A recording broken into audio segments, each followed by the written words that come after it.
After Faber and Faber published his great book, The Hierarchy of Heaven and Earth, in 1952, Douglas Harding returned to practicing architecture, very successfully, after a break of more than 10 years. It took Harding 10 years to write The Hierarchy.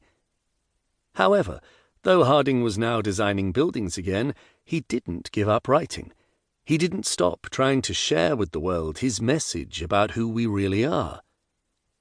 In 1955, he finished Visible Gods, a deeply inspiring book that contains many ideas from the hierarchy, but in an easier-to-read form.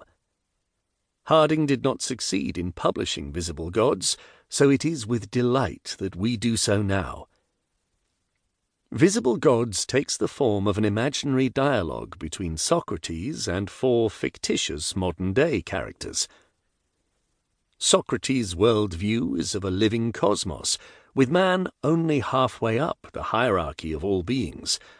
Above him reign suprahuman beings of great majesty and power, the visible gods.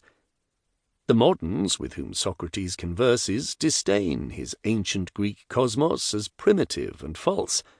Yet as Socrates questions them in typically ironic fashion about the discoveries of science, it's not at all clear that the scientist's view of a dead universe populated here and there with rare accidents of life is right.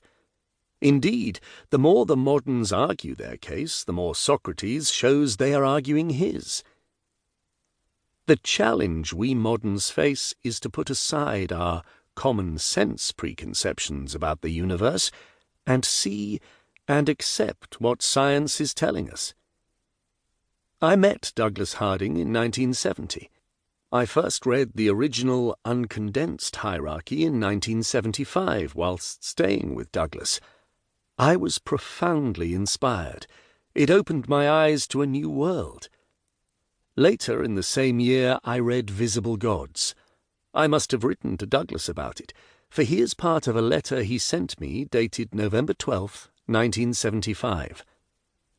I am so happy that VG is finding a reader. I must have a go myself sometime. I have a strong sense of writing for future generations, but it is so good to have a little preview of how men may one day discover their cosmic meaning and identity, partly through writings like VG. Judging by my own tendency to drop off, to return to the normal doze and stupor, our task will be, and is anyway, to keep waking up. I'm a maker of alarm clocks, I hope, for this purpose, hopefully set to go off at frequent intervals. Taking everything for granted without astonishment, which means without thankfulness too, is such a pity. Visible Gods is an alarm clock Douglas Harding set more than 50 years ago. It is now ringing. To keep listening to this audiobook, I've left you a link in the description so you can do it, at no cost thanks to Audible's 30-day free trial.